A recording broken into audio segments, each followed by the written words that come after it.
अस्सलामुअलैकुम। नजम सेठी शो में खुश आमदेद। मैं हूँ सैयद आयशा नाज, मेरे साथ नजम सेठी साहब मौजूद हैं। अस्सलाम वालेकुम। नजम सेठी साहब, कौन बनेगा नया DGISI? ये सवाल कल भी बरकरार था, ये सवाल आज भी बरकरार है, लेकिन इस पर जो प्रोग्रेस हुई वो आपने प्रोग्राम में कल बता दी थी कि एक समरी डिफेंस मिनिस्ट्री वजारत दिफा की जानिब से मूव होगी। वो ज़राए के मुताबिक मूव हो चुकी है और उसमें हैं 3 नाम। और फिर उसके बाद ये गालिब इम्कान जाहिर किया जा रहा है कि वज़ीर आज़म उन तीनों नामों में से वो एक नाम जो कि अनाउंस किया जा चुका है वही चुनेंगे और यूं तकर्रुरी का ये अमल मुकम्मल हो जाएगा। फवाद चौधरी साहब कह रहे हैं अपने ट्वीट में कि मुशावरत का अमल मुकम्मल हो चुका है। अगर यही सब कुछ करना था, यानी वही नाम अनाउंस होना था, तो फिर ये इतना लटकाने की मामले को क्या ज़रूरत थी सेठी साहब? सवाल बहुत अच्छा है आयशा, मगर आपने कैसे ये कह दिया कि वही नाम सेलेक्ट होगा जो कि आर्मी चीफ चाहते हैं? क्योंकि ऐलान किया जा चुका है और आपने कल बताया कि प्रॉब्लम कितनी हो सकती है अगर चेंज किया गया या कोशिश की गई। नहीं तो फिर ये गालिब इम्कान है, मैंने यही बोला। हाँ, तो अभी तक ये कहा तो नहीं गया ना, नहीं कहा नहीं गया, उसी को सिलेक्ट किया जाएगा। एक्चुअली ये तो कैबिनेट मीटिंग में भी जो बातें हुई उनकी भी हम कहीं से तस्दीक नहीं करवा सकते, और आप भी कह रहे थे कि हमें तो नहीं पता वहाँ क्या बात है। तो फिर कैसे तुम कह सकती हो?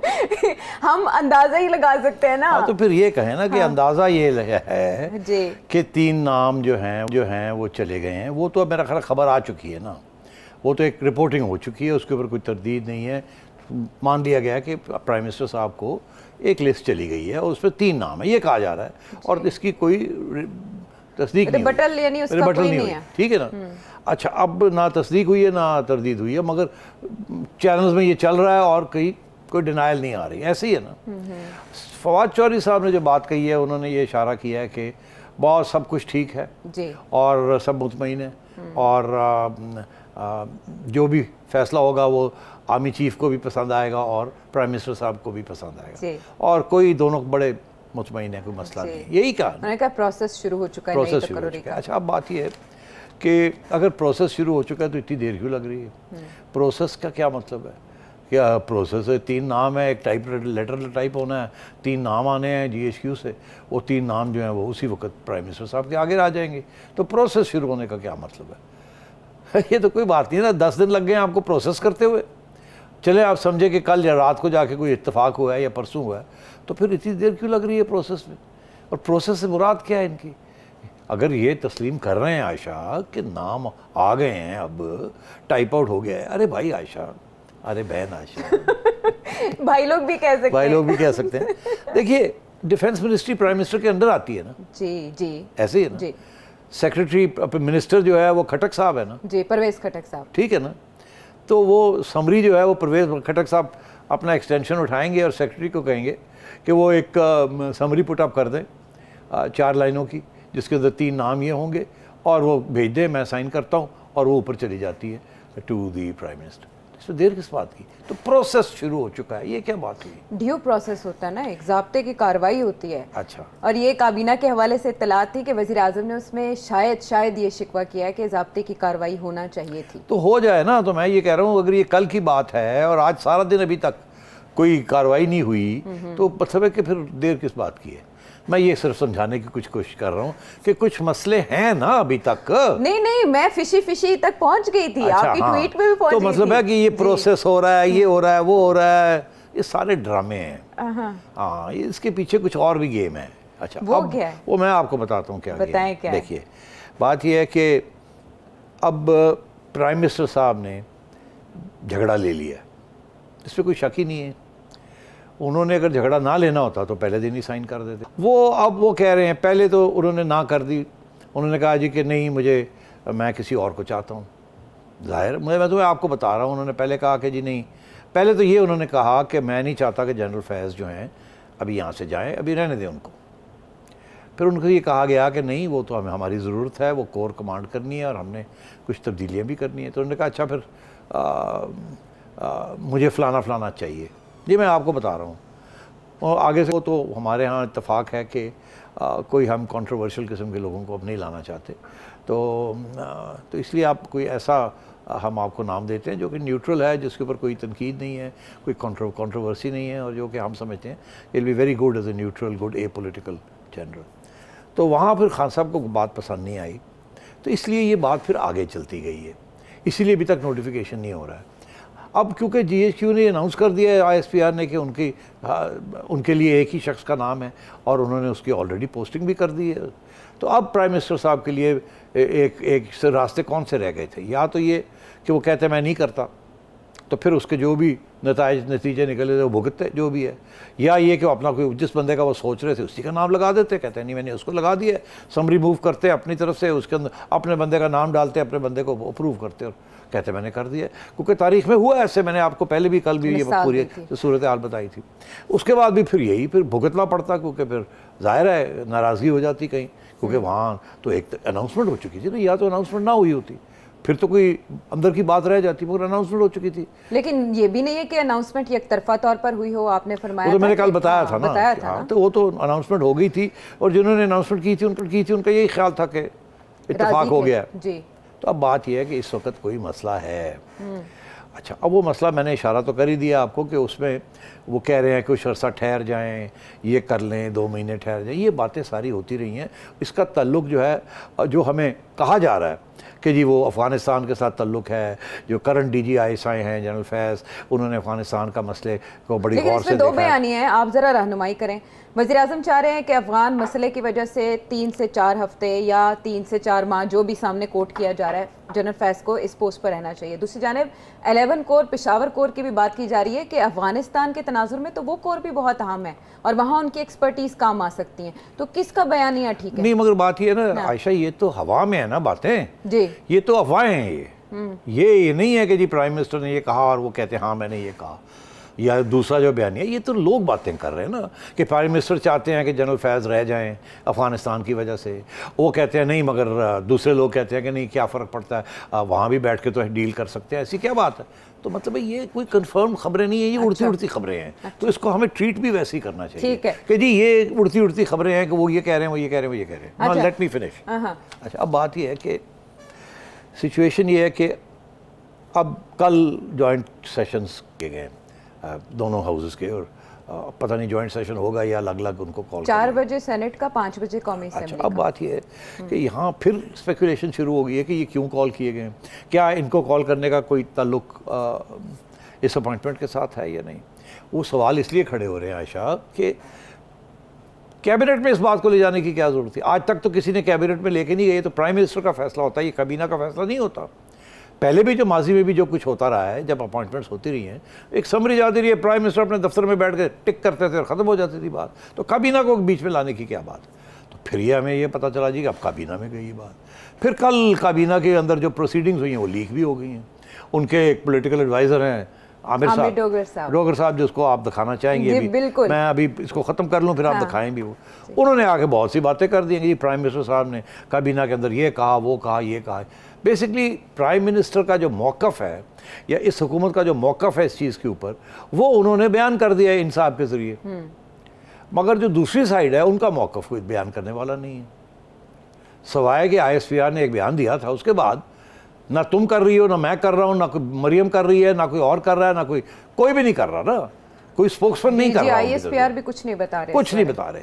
इनकी तरफ से स्पोक्समैन आ गया है जो कि उनका पॉलिटिकल एडवाइज़र है। वो और बात है कि फवाद चौधरी साहब परेशान हो गए हैं, ये तो मुझे बात करनी चाहिए थी, इन्होंने क्यों कर दी, जरा आमने सामने करके ये जरा नंबर लगा गया, ये क्यों किया, बयान सुनवा दे। हाँ सुनवा दे। प्राइम मिनिस्टर ने ये कहा कि मेरी कोई ईगो नहीं है, वो एक चीफ एग्जीक्यूटिव ऑफ कंट्री हैं, अवाम के मुंतखब इस ऑफिस की वज़ीर आज़म हैं, और आर्मी चीफ और उस ऑफिस की भी अपना एक एहतराम है, एक इज्जत है, फौज की भी इज्जत है, तो प्राइम मिनिस्टर ऑफिस की इतनी बड़ी बात अमेरिका को भी कह देना कि एब्सोल्युटली नॉट, और आर्मी चीफ को भी ये कह देना कि आप एक ड्यू प्रोसेस करें और उसके तहत आए, तो वरना तो यहाँ रबर स्टैंप्स लगती रही हैं। ये आज उन्होंने जुमला बोला कि मैं रबर स्टैंप नहीं हूँ, समरियों के रबर, ये आज प्राइम मिनिस्टर ने जुमला बोला ना कि मैं रबर स्टैंप नहीं हूँ। देखें, सारी बातों का तो आपको पता लग ही जाता है। इमरान खान ने कहा अगर फौज की इज्जत है तो वजीर आजम की भी इज्जत है, आमिर डोगर साहब। मैंने दोबारा कहा ये कैबिनेट में अगर कोई बात है, डोगर साहब ने पता नहीं कहाँ से इन्वेंट कर ली कोई ऐसी बात है। कौन अवॉइड कर रहा है सच को? तो अब बात यह है कि एक तरफ से तो मौक़िफ़ आ गया ना, दूसरी तरफ से मौक़िफ़ नहीं आया। क्या हम ये यकीन करें ये जो कह रहे हैं कि ऐसे ही हुआ? आई डोंट नो, मगर क्योंकि ऑफिशियल स्पोक्समैन है तो फिर हमें बात माननी पड़ेगी। तो इससे फिर बात कहाँ की निकली कि अगर सब ठीक हो गया तो एक दिन पूरा गुजर गया, अभी तक कुछ नहीं हुआ। जी। तो देखिए दाल में तो काला है ना, लेट्स एडमिट दैट। ये मरम पट्टी की कोशिश की जा रही है क्योंकि बाहर बहुत स्पेकुलेशन हो रही है, जैसे अभी आपने की कि अगर ये नहीं होगा तो क्या होगा, अगर वो कुछ और कर देते हैं और वो कुछ चाहते हैं तो फिर क्या होगा, क्लैश हो जाएगा, क्लैश के बाद नताइज क्या निकलेंगे। तो ये सारी बातें शुरू हो रही हैं। अब मैं आपसे एक बात कहना चाहता हूँ कि मुझे ऐसे लग रहा है कि ऑब्वियसली या वो साइन करेंगे या वो नहीं करेंगे। अगर साइन करेंगे तो या जनरल नदीम की बात करेंगे, और अगर साइन करेंगे तो किसी और की कर देंगे, यही हो सकता है ना। तो साइन तो करने ही करने हैं, तो या जनरल नदीम के साइन करेंगे या किसी और का करेंगे। अगर किसी और का करते हैं, आज करते हैं, कल करते हैं, परसों करते हैं, तो प्रॉब्लम तो बढ़ जाएगी ना, वहीं की भी रह जाएगी। और अगर जनरल नदीम का करते हैं तो मसला तो उस वक्त तो हल हो जाएगा, मगर ये रह जाएगा ना, ये सारा मलबा दिल में रह जाएगा, दिल में बहुत सी बातें रह जाएंगी। ये हुआ क्या, क्या करने की कोशिश हो रही थी, जादू था, मंत्र था, क्या था, ये सारी बातें अब शुरू हो जाएंगी ना। तो मैं ये समझता हूँ ये बहुत बड़ी हमाकत हुई है on the part of the prime minister, और उनकी ये जो फैसले हैं इसके साथ एक अच्छी खासी रिलेशनशिप चल रही थी, जो कि अब सब इनकी जो अपोजिशन है, इनके जो दुश्मन हैं, वो बड़े खुश हैं, और इनकी जो अपनी पार्टी के लोग हैं बड़े अपसेट हैं कि यार एक बेवकूफ़ी क्या की है। एक वन पेज पे चल रहा था, सारा कुछ ठीक था, कोई मसला नहीं था, तो क्या हो गया कि आपने ये इशू बना लिया। तो अब आयशा दो चीज़ें हैं, रात को शायद कोई खबर आ जाए कि जी उन्होंने साइन कर दिया। अच्छा, साइन किया कि जनरल नदीम का नाम लिया या किसी और का कर दिया, ठीक, फिर देखा जाएगा, फिर उसके बाद तबसरे होंगे। तो दूसरा ये सिचुएशन है कि ये आज भी नहीं होता और ये कल होगा। नौचंदी जो मेरा आता है कल, तो कल क्या हो सकता है जो आज नहीं हुआ। तो मैं ये समझता हूँ एक ऑप्शन ये भी है दिखाने के लिए दुनिया को और पाकिस्तानियों को कि मैं एक पपेट प्राइम मिनिस्टर नहीं हूँ। अच्छा, ये इम्प्रेशन ख़त्म करने के लिए ऐसा किया ये इम्प्रेशन ख़त्म करने के लिए, क्योंकि अब मामला ख़राब हो गया है। अब अगर वो अंगूठा लगा देते हैं सीधा, तो फिर तो यही लगेगा ना कि आप फारग हो गए, आपने किया क्यों था ये, अगर आपने अंगूठा ही लगाना था। मगर अगर कोई और रास्ता निकाल लिया जाए जिस पे ऐसे लगे कि नहीं कुछ हम हैं तो क्या गम है, हम भी कुछ देख दुख के मैंने किया है, कुछ थोड़ा बहुत फेस सेविंग होगी। तो ऐसा फेस सेविंग कैसे हो सकती है, कैसे हो सकती है बताओ। 3 नाम आ गए, प्राइम मिनिस्टर साहब कहें कि जी मैंने हर एक को इंटरव्यू करना है, चलें जी आ जाएं सारे तीनों, बैठ जाएं आके यहाँ, एक एक करके मिलिट्री सेक्रेटरी उनको अंदर भेजे, मैं उनके साथ आधा पौना घंटा इंटरव्यू करूँगा, मैं मुतमईन करूँगा अपने आप को कि इनमें से बेस्ट कौन है जो सूट करता है। वैसे सिटी साहब इससे पहले मिसाल मौजूद है ऐसी कोई मौजूद नहीं है, मगर for so what, prime minister है, उससे फैसला करना है, तो ये तो तस्लीम हो जाएगा ना कि प्राइम मिनिस्टर का फैसला था। लिस्ट आई, प्राइम मिनिस्टर ने सिर्फ ये नहीं कि देखे बगैर टिक कर दिया, उन्होंने सबको बुलाया एक एक करके, सबको इंटरव्यू किया, इंटरव्यू करने के बाद उन्होंने जनरल नदीम को सिलेक्ट कर लिया। नहीं सेठी साहब प्रोफाइल इन सब का पहले देखा जाता है, उसके बाद अपॉइंटमेंट होती है। वजीर आज़म, आपको क्या पता प्रोफाइल में आपको वो सवाल जो प्राइम मिनिस्टर साहब पूछना चाहते, वो क्या पूछना चाहते हैं, आपको क्या पता आगे क्या रख देंगे, इसको खोलो, इसको देखो, इसमें क्या है, अगर ऐसे होता तो आप क्या करेंगे, अगर मैं आपको ये कहूँ तो आप क्या करेंगे, पता नहीं कितने सवाल होते हैं यार। आयशा क्या बात कर रही हो तुम, तुम्हारा ख्याल है ये बायोडेटा देख के और टिक कर देंगे? वो बायोडेटा वो थ्रू प्रॉपर चैनल उनका एक तो बायोडेटा आ गया ना। फेस सेविंग से मुझे समझ आ गया, फेस सेविंग से भी ये भी है कि वो अपने आप को भी मुतमईन करेंगे ना कि ये जो बंदा है ये मेरा काम करेगा कि नहीं करेगा। अच्छा ठीक है। अच्छा, अब वो बंदा आगे से क्या जवाब देगा या नहीं देगा वो हम तो कुछ नहीं कह सकते ना, मगर ये ज़रूर है कि सिलेक्शन जो है वो या जनरल नदीम की होगी या नहीं होगी। जनरल नदीम की होगी तो हम समझ जाएंगे क्यों हुई है, ये नहीं कि वो सवालों के जवाब अच्छे दिए उन्होंने, मगर ये कि क्योंकि कह दिया था कि हमारा ये बंदा इसको आप करें और आप जो मर्जी कर लें। और अगर उनकी नहीं होती तो फिर आप समझिएगा कि क्या हुआ और क्या नहीं हुआ, और उसके बाद भुगतना पड़ेगा जो भी उसके बाद इश्यूज बनते हैं। तो मैं ये आपसे कह रहा हूँ कि ये मुमकिन है, ये ज़रूरी नहीं कि ये होगा, आज रात को इंटरव्यूज़ के बगैर भी हो सकता है, मगर कल शायद बुला लिया जाए इंटरव्यूज़ के लिए 1-2 लोगों को या 3 लोगों को, तो ये हो सकता है। तो ना ही होगा तो ना सही, मगर क्योंकि मैं तो नजूमी नहीं हूँ, मेरे पास कोई जिन भूत तो है नहीं कि मैं पता करूँ आगे क्या होने जा रहा है, मगर दिस इज इंटरेस्टिंग। मैं सिर्फ लॉजिकल ड्यू प्रोसेस की भी बात करें, वो भी हो अब आप सवाल पूछिए, अब मैंने आपको खबर दी है। सिविल सुप्रीमेसी, वज़ीर आज़म के ऊपर जो एक इल्ज़ामात मुखालिफिन की जानिब से लगाया जाता है, लेकिन अब ट्विटर पर बहुत से लोग वज़ीर आज़म की साइड लेते हुए दिखाई दे रहे हैं कि वज़ीर आज़म असल में सिविल सुप्रीमेसी की जंग लड़ रहे हैं। अच्छा, तो आप मुझे पूछ रहे हैं क्या ये ऐसी गलत सही है कि ये गलत है? बिल्कुल सही बात है। इस वक्त आपको इमरान खान साहब के अंदर सिविल सुप्रीमेसी बोलती दिखाई दे रही है? नहीं, मुझे नहीं दिखाई दे रही। पूछिए क्यों? क्यों? अच्छा, थोड़ी तारीख से बेहतर सबक सिखाने के लिए कोई चीज़ नहीं है। आइए ज़रा सिविल सुप्रीमेसी की बात करते हैं। 1993 में फिर ले जाता हूँ आपको। बड़े ज़रूरी है ना, क्योंकि वहाँ से ये सारे ड्रामे शुरू हुए। ठीक है। उस वक़्त जब आर्मी चीफ लगाना था जी। तो उस वक़्त आइन ये लिखा हुआ था आइन में कि the president of Pakistan shall appoint the army chief in consultation with the prime minister. Nawaz Sharif sahab prime minister थे, गुलाम इसहाक खान साहब सदर थे। तो गुलाम इसहाक साहब इस्टेब्लिशमेंट के हेड थे। ठीक, so let's be very clear, establishment ने लगाना था with in consultation with the prime minister. Nawaz Sharif. तो फिर क्या हुआ, गुलाम इसहाक खान ने कंसल्ट किया नवाज शरीफ साहब को। नवाज शरीफ साहब ने कहा कि मुझे तो लाहौर के एक और कमांडर हैं, उनका मुझे वो मैं तो उनको कहूँगा। अच्छा। इन्होंने कहा नहीं, वो तो नहीं। इन्होंने कोई नाम सजेस्ट किया, मियाँ साहब ने कहा नो। करते करते फाइनली उन्होंने कहा ठीक है फिर मैं लगाता हूँ किसी को। मियाँ साहब घर चले गए, उन्होंने क्वेटा का कोर कमांडर थे उस वक्त जनरल वहीद, उनको लगा दिया। ठीक, तो क्या उस वक्त जब नवाज शरीफ साहब ये लड़ रहे थे सिविलियन सुप्रीमेसी के लिए लड़ रहे थे, जब वो कह रहे थे ये मेरा हक है, क्यों नहीं लड़ रहे थे सिविलियन सुप्रीमेसी? वो उन्होंने अपनी चॉइस बता दी थी ना, उन्होंने पर्सनल तो चॉइस अभी बताई इमरान थी। खान भी तो अपनी चॉइस करना चाह रहे हैं। हाँ। तो फिर एक सेकंड, तो मैं सवाल का जवाब ये है कि आपने कहा कि वो सिविलियन सुप्रीमेसी की बात नहीं थी, तो फिर अगर किसकी बात थी जब कि उनकी बात नहीं मानी गई और वो नाराज़ हो गए? एक तरफ एस्टैब्लिशमेंट थी, एक तरफ प्राइम मिनिस्टर था, प्राइम मिनिस्टर की बात नहीं मानी गई, तो फिर सिविलियन सुप्रीमेसी की बात थी। आप कहती हैं नहीं, मैं आपको बताता हूँ नहीं, आप क्यों कह रही हैं? क्यों? इसलिए कि उस वक़्त नवाज शरीफ साहब किसी सूरत में भी सिविलियन सुप्रीमेसी के हक़ में नहीं थे, और प्रेसिडेंट ने उनको चुन के उठाया था, और वो प्रेसिडेंट के मोहताज थे, और उस वक़्त सिर्फ वो अपने ज़ात के लिए पहली दफ़ा प्राइम मिनिस्टर बने थे, तो अपनी ज़ात के लिए वो बनना चाह रहे थे, प्रोटेक्ट करना चाह रहे थे, अपने आप को ज़्यादा पावर देना चाह रहे थे। मगर जो पावर देना चाह रहे थे was not in connection with the establishment but in connection with opposition. वो अपनी एक अथॉरिटेरियनिज्म को बढ़ा रहे थे, जिसकी वजह से आपने देखा कि जब वो अगली दफ़ा प्राइम मिनिस्टर बने तो उन्होंने फिर लड़ाई झगड़े ले लिए इसी चीज़ के ऊपर कि मैं लगाऊंगा, मैं बनाऊंगा। तो क्या चाह रहे थे ये अमीरुल मोमिनीन बनना चाह रहे थे। अमीरुल मोमिनीन जमहूरी कोई सिविल सुप्रीमेसी की बात नहीं है। अमीरुल मोमिनीन इज अबव एवरीबॉडी।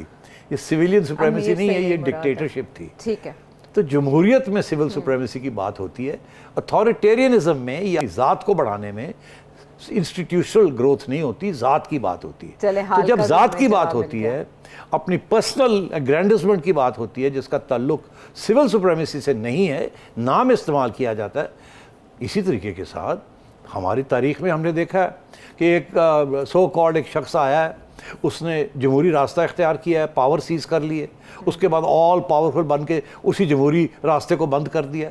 इसी तरीके से तो फाशिज्म आई, इसी तरीके से तो सिविलियन डिक्टेटरशिप्स होती हैं। One man show. तो ये इसलिए ये ज़रूरी नहीं होता कि जब एक शख्स किसी इस किस्म की चीज़ अपने लिए, अपने पावर्स को बढ़ाने के लिए कुछ करे, इसका ये मतलब नहीं होता कि ये सिविलियन सुप्रीमेसी के लिए। स्ट्रेंथन होते हैं जमहूरी इदारे स्ट्रेंथन करने के लिए खान साहब की खिदमत अब तक क्या रही, और किसी भी इंतखाब में आपके पेश नज़र क्या क्या हो सकता है, इस पर बात हो रही है। आप हमारे साथ रहिए, हम ब्रेक के बाद वापस आते हैं।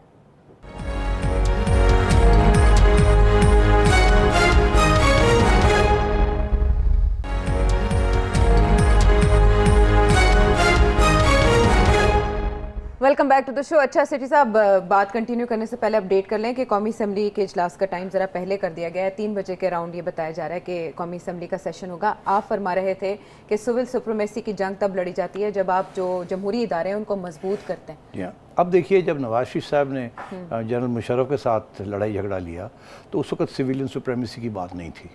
वो ख़ुद अपने आप को फिर ही wanted to be all powerful.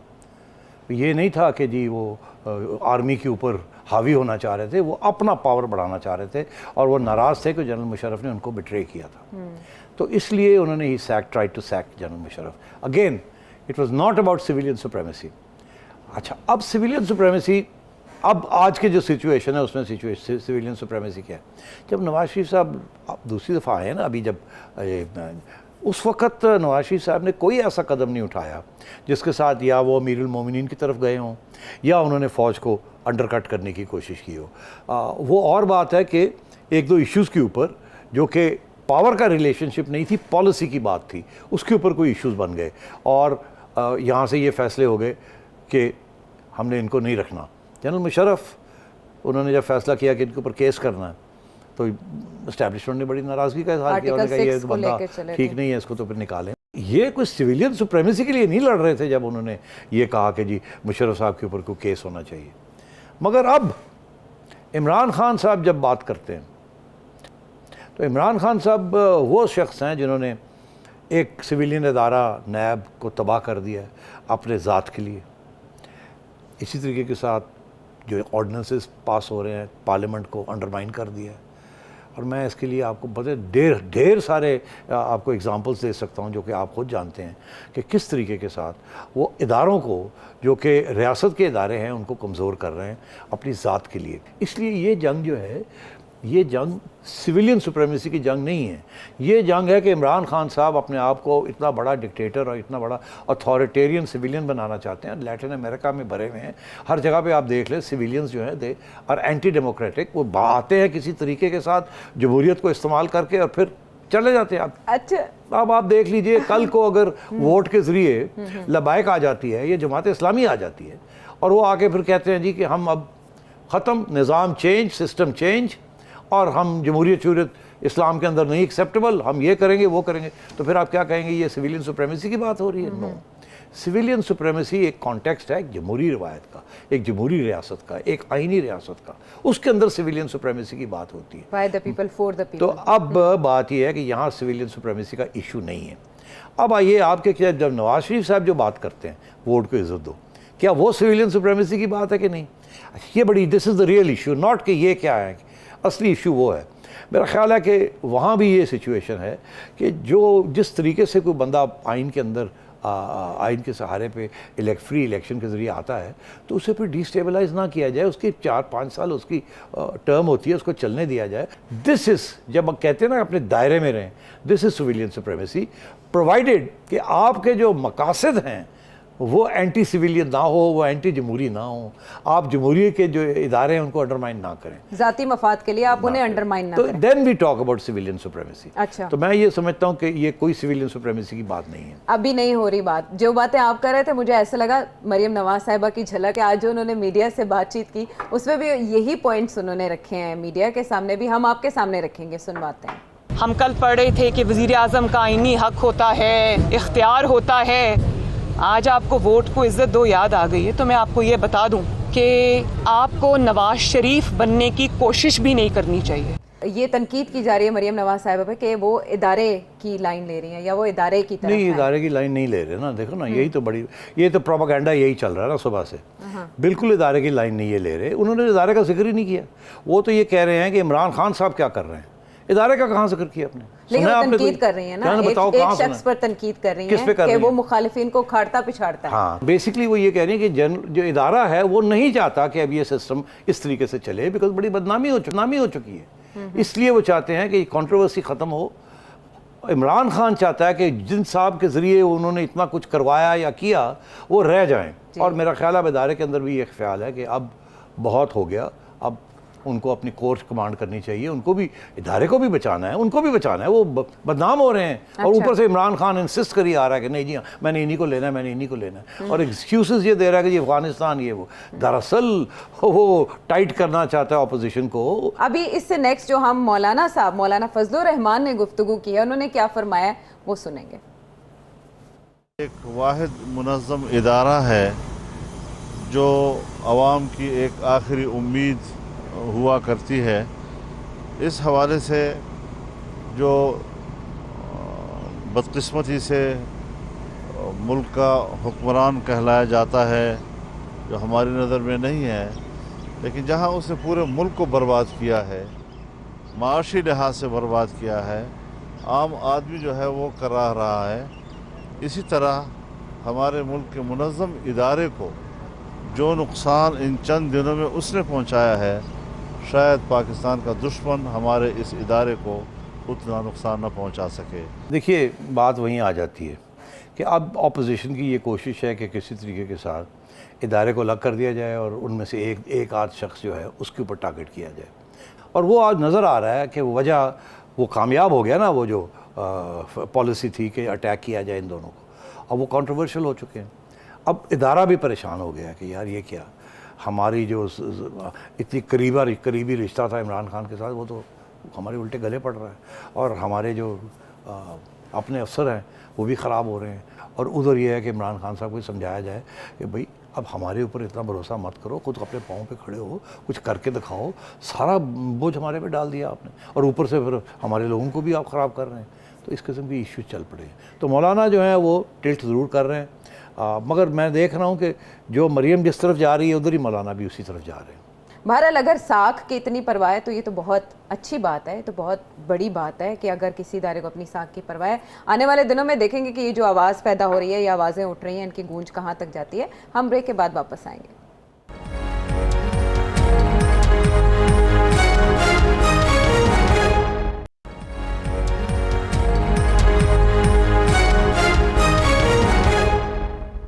Welcome back to the show. और अब नैब तरमीमी ऑर्डिनेंस, जब वो ऑर्डिनेंस आया था तो तभी कुछ फ्लॉज की आपने निशानदही कर दी थी और डिस्कस भी हमने किया था, लेकिन अभी नैब की जानिब से तमाम मामलात पर फैसले रोक दिए गए हैं। वजारत कानून से उन्होंने राय मांग ली है। कहाँ कन्फ्यूजन है इसमें? कन्फ्यूजन एक बात पे है, वो ये कह रहे हैं कि जो केसेस चल रहे हैं जी, क्या ये ऑर्डिनेंस के तहत पुराना कानून लगेगा, पुराने केसेस पर अप्लाई होगा, जो केसेस चल रहे हैं जी उनके ऊपर लागू होगा, या आज ही से उन केसेस के अंदर भी जो नया कानून है वो लागू होगा। खुसूसन दो चीज़ें हैं जो जिसकी अहमियत है। एक तो ये कि जो नए केसेस हैं उसमें ये लिखा गया है कि जो केसेस चल रहे हैं उनमें ये है कि अगर उन्होंने पहले तो ये था ना जी कि अगर ये शो होता है कि आपने गलत फैसला किया है या कुछ गड़बड़ हो गई है तो आप गए। अब ये प्रूव करना पड़ेगा कि गड़बड़ हुई है मगर आपने जेब में नहीं डाला या जेब में डाला है। फ़र्क हो गया ना, आपने कोई फ़ैसला किया, वो ख़राब फैसला था, नुकसान हो गया गवर्नमेंट का, ट्रेजरी का नुकसान हो गया, मगर कोई एविडेंस नहीं है कि आपने अपनी जेब में डाल दिया या कोई करप्शन हुई उसमें। गलत फैसला था, नुकसान हो गया, मगर आपने अपनी जेब में नहीं डाला। पुराने कानून के तहत आप फिर भी उड़ जाते थे, as long as you can prove कि इसमें कहीं ना कहीं करप्शन है, मगर ज़रूरी नहीं कि आपने की है, और ज़रूरी नहीं कि अगर आपने की है तो आपकी जेब में तो मिल नहीं रही हमें, ठीक है, मगर लग ऐसे रहा कि आपने की है, तो आप उड़ जाते थे। अब ये है कि दिखाना पड़ेगा कि जो करप्शन हुई है वो आपको उसका फ़ायदा हुआ है, और अगर आपको फ़ायदा नहीं हुआ तो फिर कोई करप्शन नहीं है, तो फिर नायब आपको कुछ नहीं कर सकती।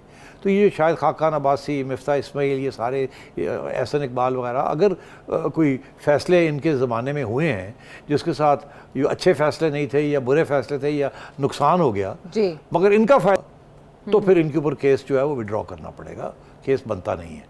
तो अब इसके ऊपर नैब ने क्लैरिफिकेशन मांगी है लॉ मिनिस्ट्री से कि हमें बताया जाए कि जो नया कानून है ये एग्जिस्टिंग केसेस पे लागू होगा या नहीं, या जो नए केसेस हम बनाएंगे उसके ऊपर सिर्फ लागू होगा, जो पुराने केसेस चल रहे हैं उसके ऊपर लागू नहीं होगा। तो ये क्लैरिफिकेशन मांगी है। मैं ये समझता हूँ कि ये क्लैरिफिकेशन अगर लॉ मिनिस्ट्री ने ये कहा कि नहीं जो चल रहे हैं उसके ऊपर नहीं चले लागू होगा, या उसके ऊपर और जो पुराने केसेस चल रहे हैं उनके पुराना कानून ही होगा, तो ये फिर नैब की क्लैरिफिकेशन, नैब फिर आगे बढ़ेगी। जब आगे बढ़ेगी तो ये मिफ्ता इस्माइल और शायद खाकान और सारे लोग जो हैं पीपल्स पार्टी वाले इधर उधर, ये सब अदालतों में चले जाएंगे कि कहेंगे जी ये सिचुएशन है, अब जिनको बेल नहीं मिली उनको फ़ौरन बेल मिलनी चाहिए, क्योंकि इन्होंने प्रूव नहीं किया कि हमारी जेबों में है, हमारे अकाउंट्स में है या कहीं है, तो इसलिए फिर तो इनके केस स्ट्रॉन्ग हो जाएगा। तो ये अब चलेगी बात, भूले से उधर फ़ायदा हो जाएगा।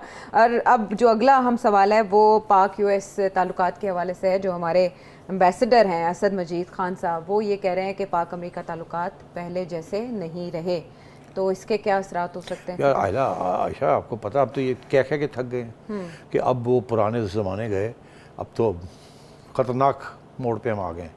अब आपके जो एम्बेसडर साहब हैं जो USA में हैं, उन्होंने खुद ही कह दिया एक इंटरव्यू के अंदर कि अब वो तवक्को नहीं की जा सकती कि पाकिस्तान के और अमेरिका के तल्लुकात अच्छे होंगे। लेकिन वो कह रहे हैं जो बाइडन साहब पे वहाँ तनकीद बहुत की जा रही है उनकी अफगान पॉलिसी को लेकर, यानी कि एट द सेम टाइम वो प्रेसिडेंट जो बाइडन को भी बता रहे हैं कि उनके भी हवाले से मामलात अमेरिका में अच्छे नहीं। हाँ, मगर उसका हमारे साथ कोई तल्लुक नहीं है ना। लेकिन अगर अमेरिका हमारे साथ अच्छा नहीं है तो क्या बुरा भी नहीं होगा?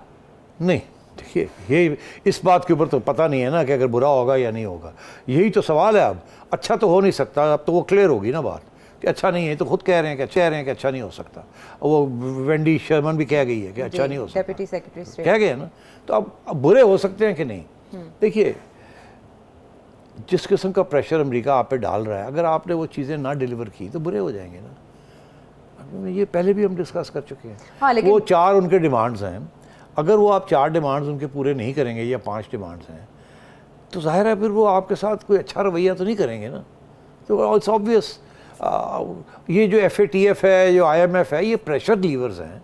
अगर ये टाइट करते हैं प्रेशर तो तल्लुकात तो ख़राब होंगे ना आपके। तो हमारी ये कोशिश है कि तल्लुकात ख़राब नहीं होने चाहिए। अगर बहुत अच्छे नहीं हो सकते तो बुरे नहीं होने चाहिए।